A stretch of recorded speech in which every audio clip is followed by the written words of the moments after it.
Pokhila Ingtipi ko troksi angdeng All India Forest Sport Medal long silver medal, bronze medal to kelongdun.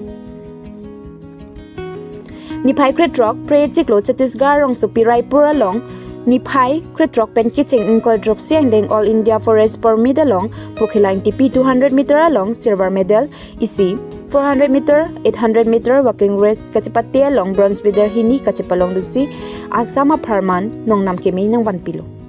Karbi Anglong pen bang pli kapathu dunatum Assam Forest team pen kapathu chipate dunpo alang litum ke sangpi Pokhila Ingtipi lili phangchupi thongteron lapen sikari be atum henlo.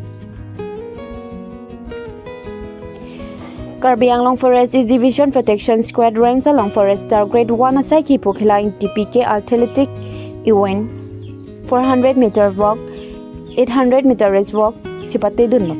Karbi Anglong is division along Forest Guard Thongteron ke badminton single pen double C chipate dunpo.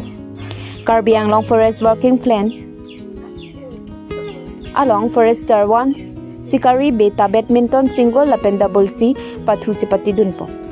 Golakhat Social Forest Division along Forest Guard Lili Phangchupita athletic event 5000 meter race 1500 meter race 4x400 meters relays along si chipate dunpo.